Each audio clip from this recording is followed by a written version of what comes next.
Viral explosion phone screen close-up. Ethan shocked face reflected in screen. Millions of views rising. Cinematic neon glow. Warm excitement versus cold disbelief tone. 4K realism anime style. Social media montage feel. Comments flooding this hurts. Who is this guy? Glowing UI reflections on Ethan face. Cinematic tech lighting. Emotional shock. 4K ultra detail. Marcus smiling proudly in apartment doorway. I told you, Ethan in disbelief. Cinematic warm indoor lighting versus cold emotional chaos. 4K anime realism. Naomi Bennett elegant studio entrance. Confident female producer walking in. Strong presence. Cinematic golden studio lighting. High detail anime realism. 4K. Naomi close-up serious expression studying Ethan. Calm authority aura. Cinematic shallow depth. Warm professional lighting versus cool shadows. 4K emotional realism. Studio session emotional music creation. Ethan performing raw song into mic. Marcus behind him listening. Cinematic soundwave visual vibe. Warm studio glow versus cold emotional pain tone. 4K. Ethan alone at night checking Lily and Damien online posts. Dark room illuminated by phone glow. Obsession mood. Cinematic blue light dominance. Emotional tension anime realism. 4K. Final shot viral success notification explosion on phone. Ethan frozen realizing fame. Cinematic glowing UI overload. Warm success tones versus cold emotional confusion. 4K dramatic framing. The apartment felt dead after Lily left. Not quiet. Dead. Her coffee mug still sat beside the sink. Her sweater still hung near the couch. Every little thing reminded me of her. I stopped answering calls after the first week. Marcus kept calling. My mom too. I ignored everyone. Most nights, I just sat on the floor staring at my laptop without making music. The silence inside the apartment felt heavy. Then the bills started piling up. One morning, I found a rent notice taped to my door. Past due. I laughed bitterly. Love doesn't pay rent. Lily's words kept replaying in my head every day. Things got worse after social media exploded with pictures of her and Damien together. Private jets. Luxury beaches. Expensive dinners. People online called them the perfect couple. Meanwhile, I was barely sleeping. One night, I saw a video of Damien buying Lily a diamond necklace while cameras flashed around them. I threw my phone across the room. The screen cracked instantly. How long was I embarrassing myself? I muttered. A loud knock interrupted me. I ignored it. Then the door suddenly unlocked. Marcus walked in holding his spare key. You look terrible, he said immediately. Nice to see you too. I'm serious. He looked around the apartment. This place looks depressing. Then leave. No. He grabbed empty food containers off the table. You can't keep doing this to yourself. I'm fine. You haven't shaved in days. I stayed silent. Marcus sat across from me quietly. Then he sighed. You really want to know something? What? Lily complained about you before she left. My chest tightened instantly. What are you talking about? She used to tell people she was tired of struggling with you. Every word hurt. I didn't tell you because I thought she was frustrated, Marcus continued carefully. I laughed painfully. So everybody knew except me. Marcus looked guilty. I'm sorry. I rubbed my face tiredly. Why wasn't I enough? She wanted a fantasy, Ethan. Not a real life. That doesn't make this hurt less. I know. For a moment, the apartment became silent again. Then Marcus suddenly stood up. Come on. Where? To your laptop. I'm not making music. Yes, you are. I said no. Marcus crossed his arms. You can cry forever, or you can use the pain. I stared at the computer screen for a long moment. Then I slowly sat down. At first, nothing came out. Just random sounds. Broken melodies. Frustration. Then Lily's voice entered my head again. I'm tired of waiting for you to become someone. Something inside me cracked. I started playing soft piano chords slowly. Sad. Heavy. Real. Marcus looked up. That's good. I ignored him and kept going. Then words started slipping out naturally. You left before the rain stopped. My voice sounded broken. Good. I wanted it broken. I gave you everything I had. The lyrics kept coming. Every painful memory became part of the song. The night she left. The empty closet. The silence afterward. By the end, my hands were shaking. The room stayed quiet for a few seconds. Marcus stared at me carefully. Ethan, he said softly, that song's real. I leaned back exhausted. It's garbage. No, he replied seriously. It's honest. Later that night, Marcus finally left. I fell asleep on the couch around 3 in the morning. The next day, my phone exploded with notifications. Messages. Mentions. Missed calls. I frowned in confusion. Then Marcus called again. I answered immediately. What the hell is happening? You're welcome, he said proudly. My stomach dropped. Marcus. I uploaded the song. You what? It already has thousands of views. I sat up instantly. Are you insane? No, he replied. I'm right. I opened social media with shaking hands. The song was everywhere. Comments flooded the screen nonstop. This feels painfully real. I felt every word. Whoever hurt this guy created a masterpiece. My chest tightened while reading them. For the first time since Lily left me, people were finally listening to my voice. I woke up furious. My phone was exploding nonstop. Marcus. I called him immediately. You uploaded my song without asking me? You're welcome, he said calmly. You betrayed me. Check your phone first. I opened it and froze. Views were rising fast. Thousands, then millions. I sat up. What the hell? Marcus laughed. Told you. People were commenting everywhere. This song hurts in a good way. Who is this guy? I feel everything he's saying. My anger slowly disappeared. Because for the first time, someone actually heard me. 2. Viral shock and new attention. Within 2 days, everything changed. Music pages reposted my song. Producers started messaging me. Unknown numbers kept calling. Marcus walked in smiling. You're trending. That's impossible. It's reality. I didn't know how to react. For years nobody cared. Now suddenly everyone did. But it didn't feel real. It felt like a mistake. 3. Naomi Bennett appears. A few days later, Marcus said something crazy. You have a meeting. With who? Naomi Bennett. I almost dropped my phone. No way. She was a top music producer. People like me didn't meet people like her. But I did.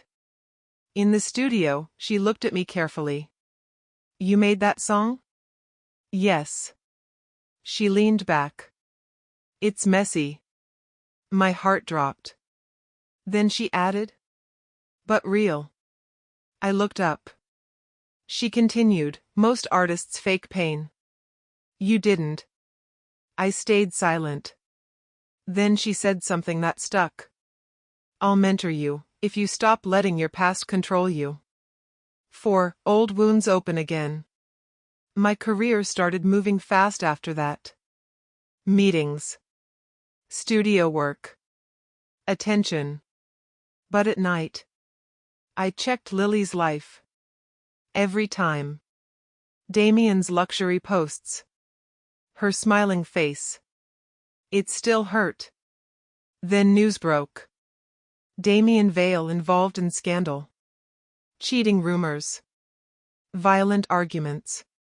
His perfect image started cracking. One night, my phone buzzed. Unknown message. Then I saw it. Lily. Hey. Just checking if you're okay. I stared at it for a long time. Didn't reply. But my chest still tightened. Because even after everything, she still knew how to break my silence. Naomi noticed next day. You didn't sleep. I'm fine. No, she said. You're still stuck in her shadow. I looked away. She continued, you can't build a future if you keep living in the past. And for the first time, I didn't have an answer. My life changed faster than I could understand. One week I was broke in a dead apartment. Next week I was in studios, interviews, and meeting producers. People started recognizing my name. Hey, you're that Heartbreak song guy. It felt unreal. Marcus laughed every time I told him. Told you pain sells. Naomi wasn't as excited. Don't get lost in it, she warned me. Fame moves fast. It also destroys fast. I nodded, but I didn't fully understand what she meant yet. At first, I thought fame would fix everything. But it didn't. It made everything louder. Fans praised me, but I felt fake inside. They only like my pain, I told Naomi once. She looked at me directly. Then create something beyond pain. I tried. But every time I sat alone, my mind went back to Lily. Marcus kept teasing me. So what now? Rockstar Ethan? Shut up. But I could see it in his eyes, even he didn't fully believe I belonged here. And honestly, neither did I. Then came the night I saw her again. An award event. Bright lights. Cameras everywhere. I walked in feeling nervous, and then I froze. Lily.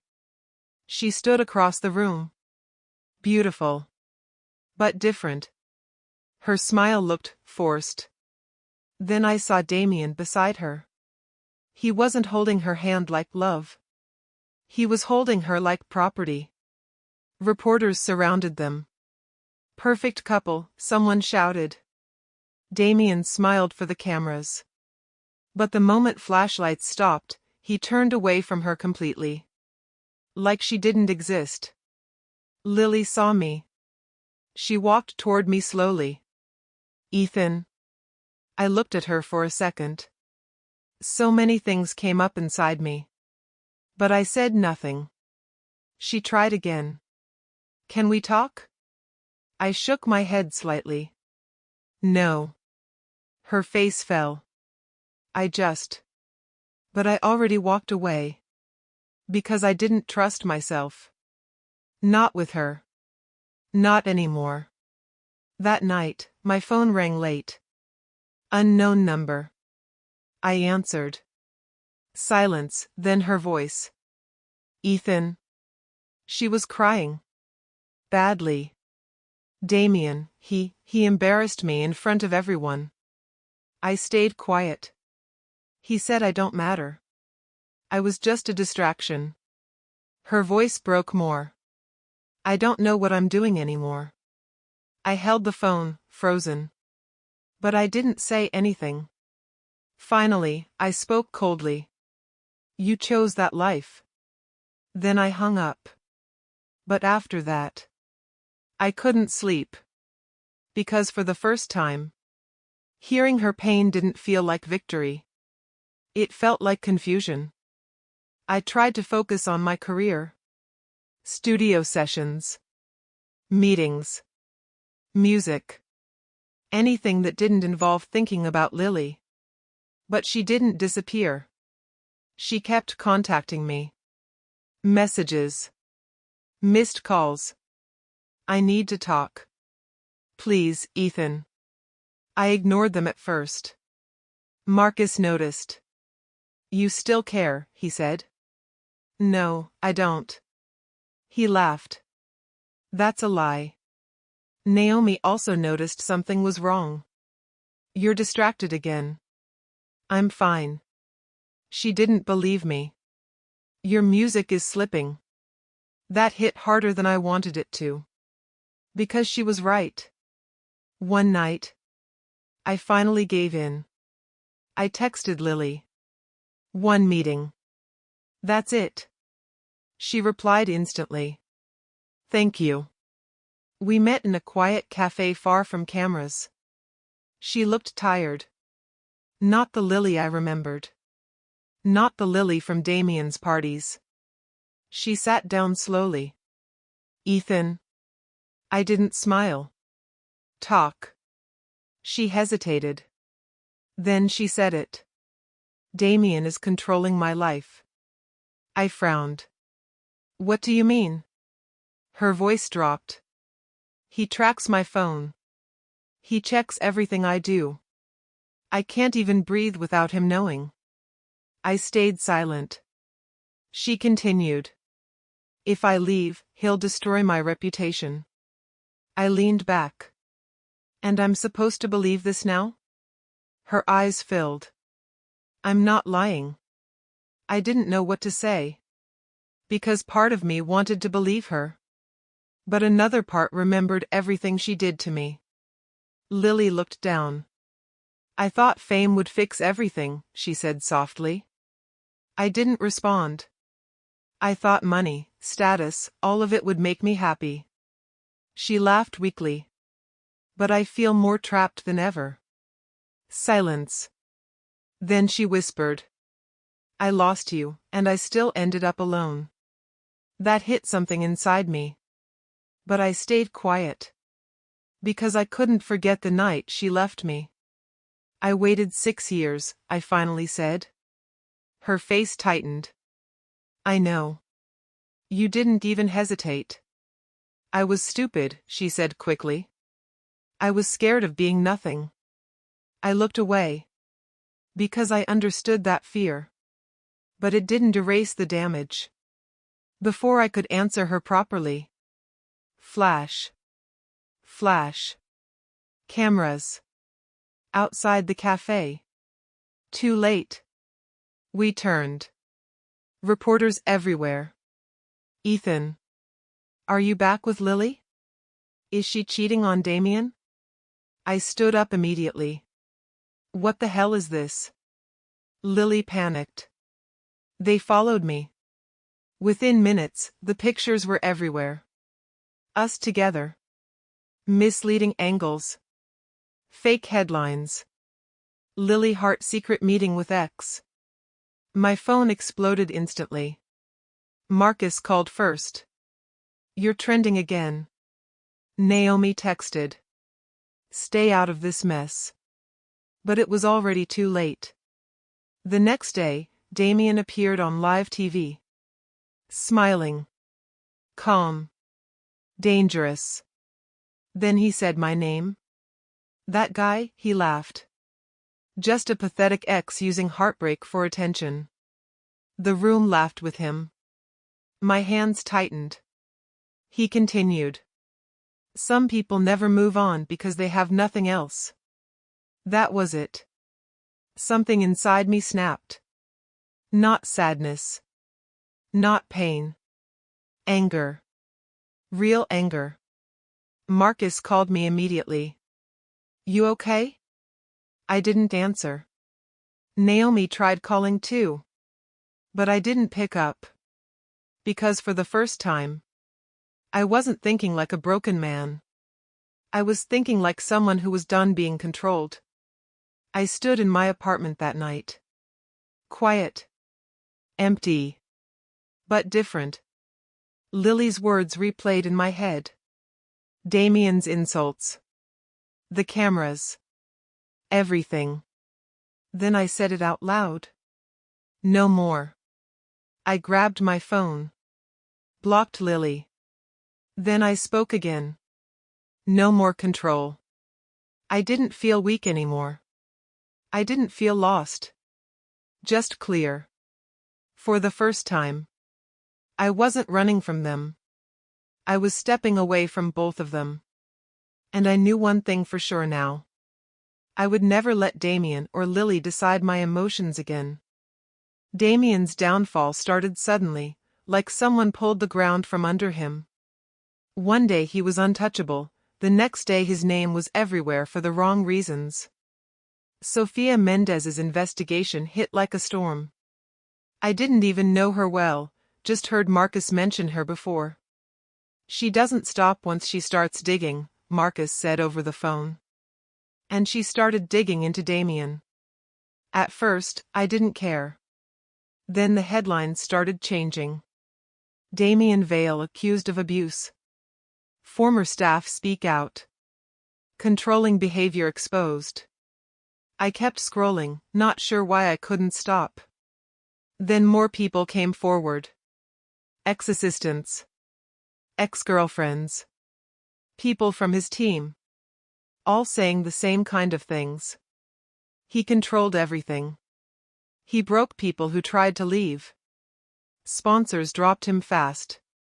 Companies pulled out overnight.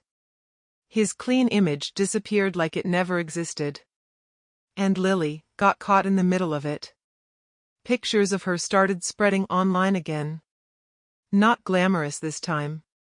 Just her standing next to a collapsing man. People were cruel. She knew. She stayed anyway.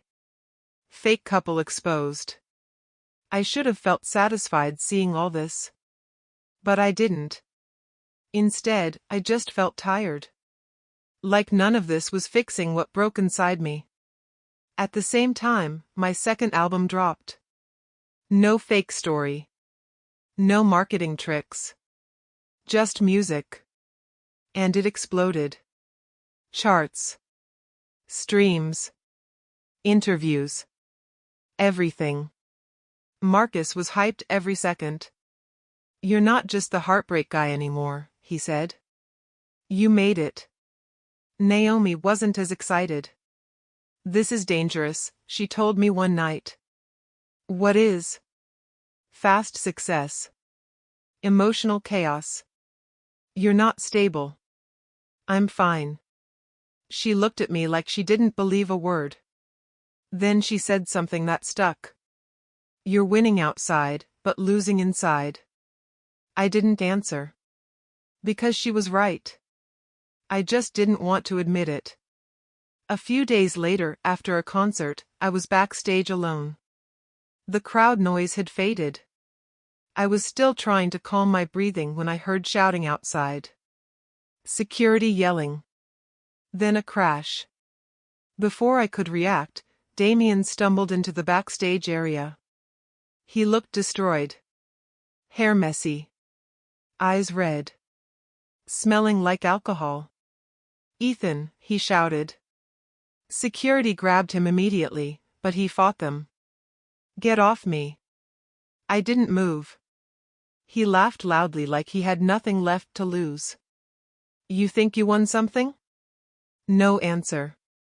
He stepped closer again, still held back by guards. You didn't win anything, he spat. I stayed silent.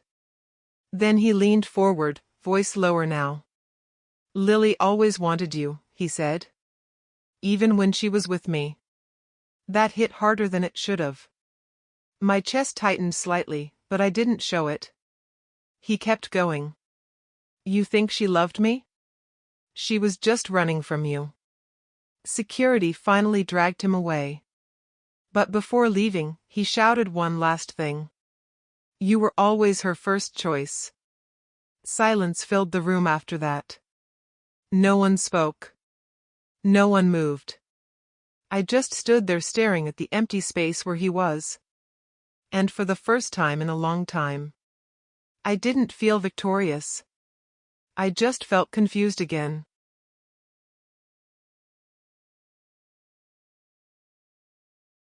Rain hit my window hard that night. I wasn't expecting anyone. So when someone knocked, I almost ignored it. But it came again. Slow. Careful. Like they were scared to be there. I opened the door. Lily stood outside. Soaked. Tired. No makeup. No confidence. Just broken. Ethan, she said softly. I didn't move. What do you want? She swallowed. I just needed to see you. I stepped aside slowly. She walked in and sat down like she didn't belong here anymore. I'm not here to ask you back, she said quickly. That surprised me. She looked down.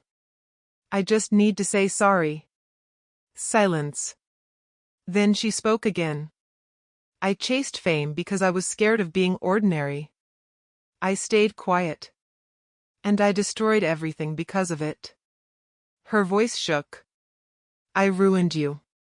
That word hit hard. I exhaled slowly. Yeah, you did. She looked up, eyes full of guilt. I didn't know it hurt you this much. I walked to my desk and pulled out a folded paper. I wrote this after you left.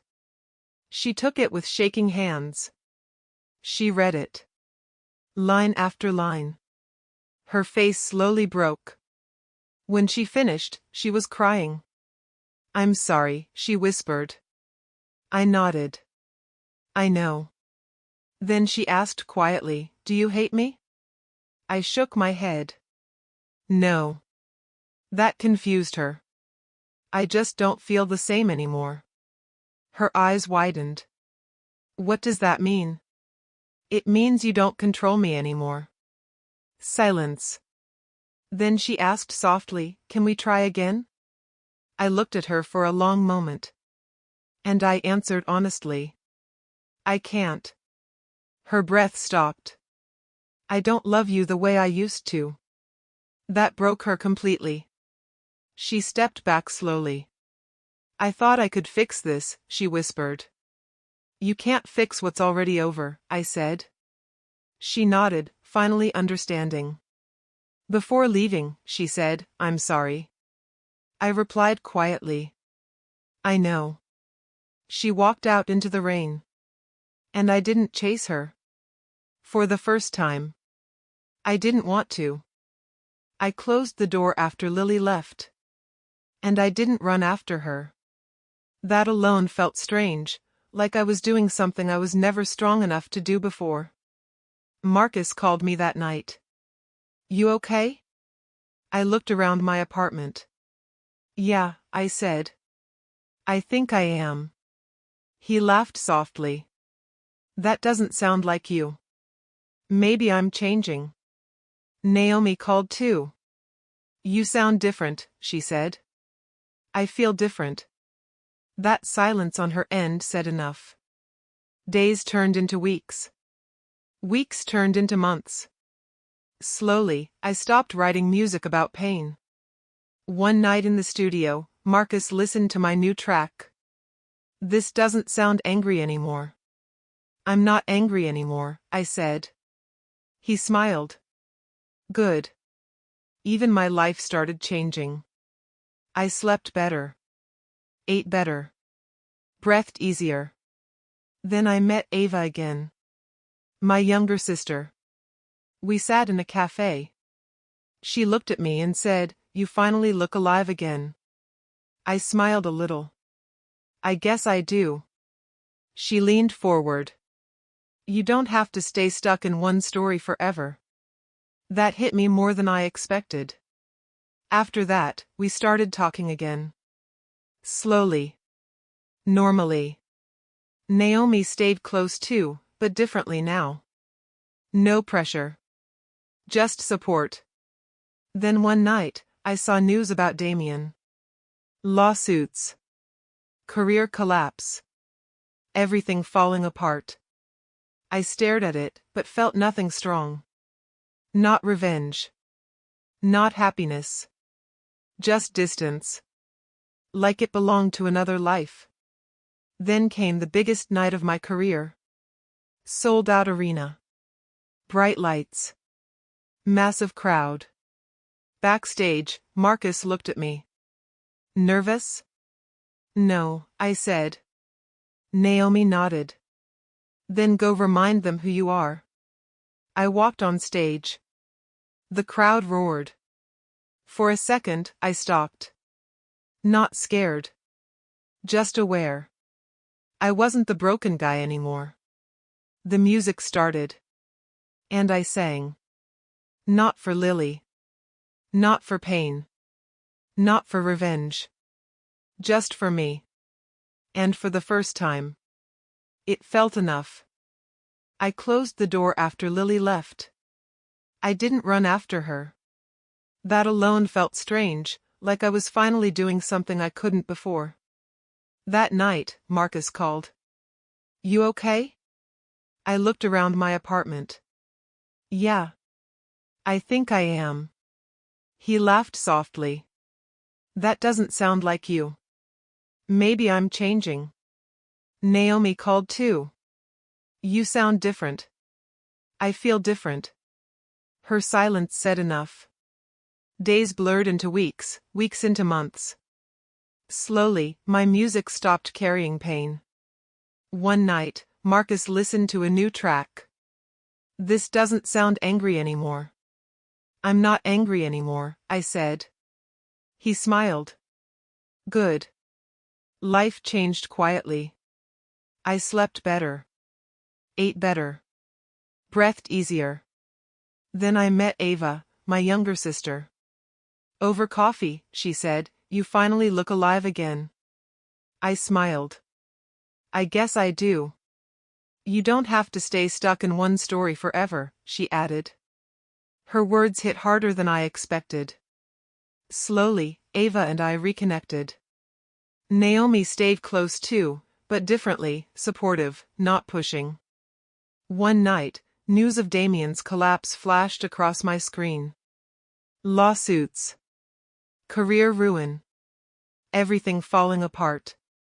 I felt nothing. Not revenge, not joy, just distance, as if it belonged to another life.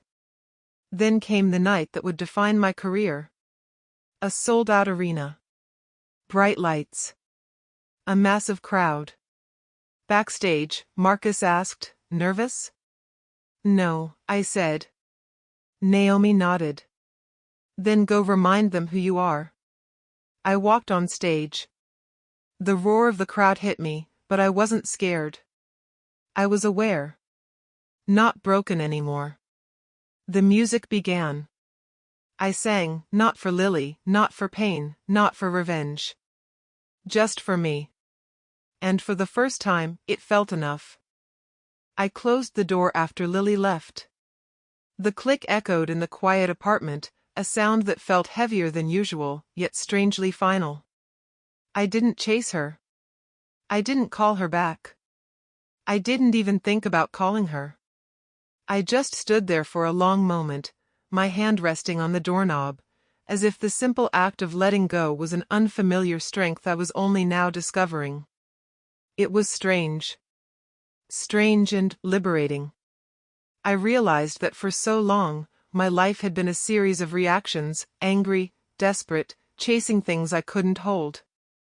And in that stillness, I felt something new, control. A quiet awareness that I could choose my path, even if it meant walking alone for a while. That night, Marcus called. You okay?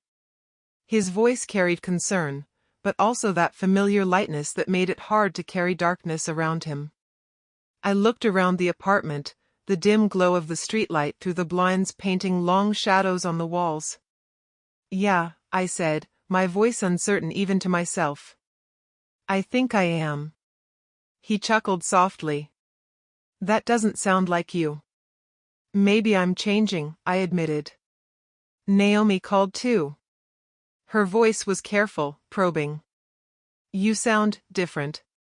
I feel different, I said. And there it was, a pause that said everything. She understood, even before I did. I didn't need to explain the absence of the storm inside me. She could hear the quiet. Days passed. Weeks passed. And slowly, almost imperceptibly, my music began to change. No longer were my songs jagged with pain, no longer drenched in anger and frustration. Instead, they started to breathe, to grow around quiet spaces, spaces where grief once lived. One evening, Marcus sat with me in the studio. He listened, leaning back in his chair, letting the track wash over him. This doesn't sound angry anymore, he said finally. I'm not angry anymore, I replied, almost surprised at the sound of my own words. He smiled, that small, knowing smile that always made me feel seen. Good. Even life beyond music began to shift. My sleep returned, deep and uninterrupted. Meals tasted fuller, more nourishing than I remembered. Breathing felt easier, lighter, like I wasn't carrying a weight on my chest with every inhale. The world didn't feel like a battle anymore, it felt like a place where I could exist and, maybe, even thrive. Then Ava appeared again, my younger sister. We met at a small cafe tucked into a quiet street, the kind of place that smelled of coffee and old books. She looked at me, really looked, and said, "You finally look alive again." I smiled, a little hesitant at first. I guess I do. She leaned forward, her elbows on the table, voice soft but firm. You don't have to stay stuck in one story forever. Those words struck me deeper than I expected. I realized I had spent so much of my life replaying moments of pain, holding on to narratives that weren't mine to keep. That day, sitting across from Ava, I felt the possibility of something else, a life not dictated by anger or regret, a life that was mine to write anew. Slowly, we started talking again. Normally. Slowly. As if time itself had softened the edges of old wounds. Naomi remained a constant too, but differently now. There was no pressure, no expectation that I would perform my pain for her to witness. Just quiet, steady support. Her presence became a kind of anchor rather than a reminder of who I once was. Then, one night, the news came. Damien. The man who had once seemed untouchable, who had caused so much chaos in my life, was collapsing under his own weight. Lawsuits, public scrutiny, career unraveling. It should have stirred something in me, a thrill of revenge, a pang of satisfaction. But there was nothing. No spark of triumph, no lingering bitterness. Just distance. I felt as if this life, so full of old grudges, belonged to someone else entirely. Life moved forward. And then, it came, the night that would define the other half of my story. The biggest night of my career. A sold-out arena, lights so bright they almost burned my eyes, the hum of anticipation thrumming through the massive crowd. Backstage, Marcus leaned toward me, the corners of his eyes crinkling. Nervous? No, I said, a certainty I hadn't felt in years. Naomi nodded beside him. Then go remind them who you are. I stepped onto the stage. The roar of thousands of voices hit me, but I didn't flinch. I didn't feel fear. For a fleeting moment, I stopped, not to soak in the adoration, not to falter, but simply to recognize myself. This wasn't the broken man who had poured his life into revenge and heartbreak. This was someone else, someone calmer, more aware, and ready to live without the chains of old pain. The music began. Notes rose into the air, intertwining with the crowd's energy, yet I felt detached from them, connected only to the melody and rhythm that had become extensions of myself. I sang. Not for Lily. Not for anger. Not for revenge. Just for me. For the first time in what felt like a lifetime, it was enough. Even as the audience cheered, even as the lights blazed and cameras flashed, I felt a quiet satisfaction, a deep, unshakable sense of completeness. The person I had been, the one defined by hurt and longing, had not vanished entirely, but he had been tempered, reshaped into someone capable of feeling life without the constant sting of the past. After the show, Marcus met me backstage again. He didn't need to ask. The glow on my face, the calm in my voice, said it all. Naomi hugged me softly, and for a moment, the noise of the world fell away. I thought of Ava, of quiet mornings, of music unburdened by pain. I thought of life stretching ahead, not as a series of battles, but as a field of possibilities I could step into freely. It wasn't sudden. It wasn't perfect. The shadows of old stories still lingered, but they no longer dictated the rhythm of my days. I had discovered something I had never known: resilience isn't loud or dramatic. It's the quiet moments of choice, the small acts of letting go, the steady commitment to living on your own terms. And in that arena, with thousands of voices echoing around me, I realized that for the first time, I wasn't chasing anyone's expectations. I wasn't reliving anyone else's story. I was finally, fully, myself. And for the first time, it felt enough.